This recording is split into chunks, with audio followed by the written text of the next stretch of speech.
आरोप लगा रहे थे कि बीमारी नहीं है, ये नौटंकी कर रहा है मेरे बारे में।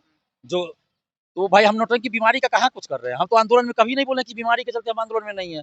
हम तो हर जगह बोले कि भाई हमको कहा गया साइड हुए, तब हम साइड हुए आंदोलन से। और बीमारी का नौटंकी क्या, हमारा तो एम्स में ऑपरेशन हुआ है, वहाँ तो आईडी नंबर दिया जाता है, उसे कोई भी ऑनलाइन चेक कर सकता है या वहाँ जाके चेक कर ले। मेरे पास सारा कागज है, सबूत है, वो स्लिप है 75,000 का जो हमने वहाँ फी दिया ऑपरेशन का, एम्स में 75,000 लगा। अब सोचिए प्राइवेट में कितना पैसा लगता।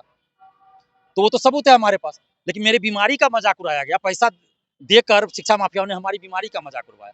तो खैर कोई बात नहीं, हम छात्र हित में चुप थे क्योंकि छात्र नेता दिलीप हमारे साथ हैं और इनका आरोप है कि पेपर लीक वाले लोग ही आंदोलन जो होता है, जो भी बीपीएससी वाला जो आंदोलन हुआ उसमें वही लोग आकर उसको हाईजेक कर लेते हैं। अभी हम जुड़ते हैं इनसे, क्या लगता है सर, सही में क्या ऐसा घटना हुआ?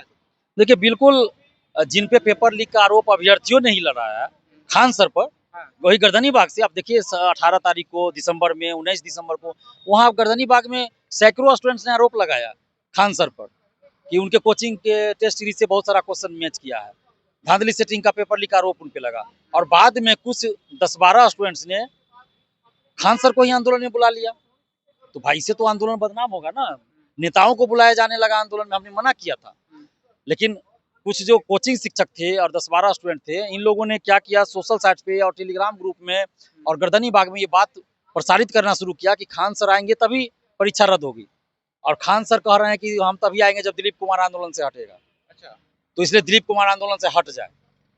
तो हमने कहा कि भाई अगर ऐसा बात है कि मेरे हटने से अगर री एग्जाम हो जाता है तो ठीक है, हम हट जाते हैं। लेकिन हमने ये भी कहा कि जिसपे आप लोग आरोप लगा रहे हैं, अगर उसी को आप आंदोलन में बुलाइएगा तो इससे आंदोलन बदनाम होगा। सरकार और आयोग को एक मौका मिल जाएगा कहने का कि आंदोलन जो है कोचिंग शिक्षक करा रहे हैं, ये विपक्षी पार्टी करवा रहे हैं और आंदोलन बदनाम हो जाएगा। और देखिए पटना हाईकोर्ट ने भी टिप्पणी कर दिया कोचिंग शिक्षकों को लेकर, तो आंदोलन को इन लोगों ने बदनाम कर दिया है कोचिंग माफिया। और जिसपे आरोप लगा रहे हैं वैसे कोचिंग शिक्षक आंदोलन में आ रहे हैं। उस आंदोलन में गुरु रहमान भी थे, खान सर भी थे, लगातार गर्दनी बाग में धरने पे बैठे, दिन भर भाषणबाजी हुआ। तो उसमें से कोई जो छात्र थे, अभ्यर्थी थे, वो उस पर आवाज नहीं उठाए कि वो लोग क्यों आ रहे हैं, आपको आना चाहिए? देखिए आप वो तो स्टूडेंट्स ही बताएंगे, हम इसमें क्या बताएं। हमको तो जो कहना था हमने मंच पे माइक लेके कह दिया था और उसके बाद हम कहा गया साइड हो जाए तो हम साइड हो गए। हम तो 67वीं बीपीएससी आप देख लीजिए, सिपाही paper leak, TRE 3 paper leak, BSS CGL 3 paper leak, सबको हमने उजागर किया और परीक्षा भी रद्द करना पड़ा सरकार को। तो हम तो कभी पीछे नहीं रहे हैं छात्र हित में लड़ने से। लेकिन जब छात्र हित में ही ये कहा गया, इमोशनल गेम खेला गया हमारे साथ कि आप हट जाइएगा तो आंदोलन सफल हो जाएगा, तो हम हट गए। फरवरी में सरस्वती पूजा के आसपास हम फिर एक्टिव हुए कि भाई बड़ा आंदोलन करेंगे।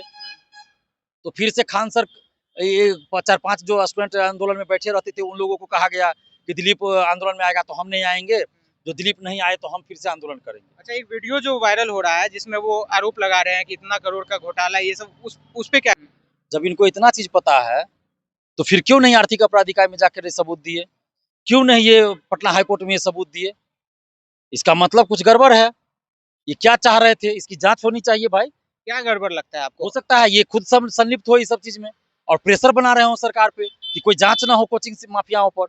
हो सकता है, मैं कह रहा हूँ, तो इसलिए मैं कह रहा हूँ कि जांच होनी चाहिए। क्या था ये तो खान सर बताएंगे ना, कि जब ये बोल रहे हैं कि री एग्जाम नहीं कराते हैं तो हम ये सब चीज उजागर करेंगे, तो क्यों नहीं उजागर कर रहे हैं? री एग्जाम तो नहीं कराई सरकार, पटना हाईकोर्ट में मामला चल रहा था, वहां भी सबूत ये नहीं दिए, आर्थिक अपराध इकाई को नहीं दिए, मीडिया में नहीं दिखा रहे हैं, तो फिर ये क्या कर रहे थे?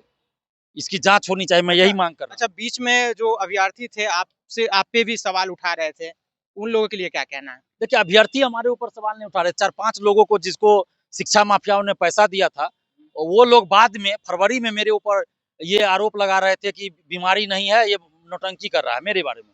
जो तो भाई हम नौटंकी बीमारी का कहाँ कुछ कर रहे हैं? हम तो आंदोलन में कभी नहीं बोले कि बीमारी के चलते हम आंदोलन में नहीं है। हम तो हर जगह बोले कि भाई हमको कहा गया साइड हुए, तब हम साइड हुए आंदोलन से। और बीमारी का नौटंकी क्या, हमारा तो एम्स में ऑपरेशन हुआ है, वहाँ तो आईडी नंबर दिया जाता है, उसे कोई भी ऑनलाइन चेक कर सकता है या वहाँ जाके चेक कर ले। मेरे पास सारा कागज है, सबूत है, वो स्लिप है 75,000 का जो हमने वहाँ फी दिया ऑपरेशन का, एम्स में 75,000 लगा। अब सोचिए प्राइवेट में कितना पैसा लगता, तो वो तो सबूत है हमारे पास। लेकिन मेरे बीमारी का मजाक उड़ाया गया, पैसा देकर शिक्षा माफियाओं ने हमारी बीमारी का मजाक उड़वाया। तो खैर कोई बात नहीं, हम छात्र हित में चुप थे क्योंकि उस समय हम भी ये चाहते थे कि भाई कोई भी आ रहा है आंदोलन में आवे, जब ये लोग बुला ही रहे हैं तो आंदोलन सफल हो जाए, बस यही हम चाह रहे थे। क्या संदेश देना चाहते हैं जो अभ्यर्थी हैं बीपीएससी देखिए, अभ्यर्थियों से हम यही कहेंगे कि आप लोग शिक्षा माफियाओं को पहचानिए, कोचिंग माफियाओं को पहचानिए और इस ऐसे लोगों का बहिष्कार कीजिए और आगे से किसी भी छात्र आंदोलन में किसी नेता को, किसी कोचिंग शिक्षक को मत बुलाइए। अगर आपको हमें नहीं बुलाना है, हमें भी मत बुलाइए। छात्र आंदोलन को छात्र आंदोलन रखिए, आंदोलन सफल होगा। चलिए, इस वीडियो के बारे में आप क्या सोचते हैं, प्रतिक्रिया कमेंट करके जरूर रखिएगा। धन्यवाद।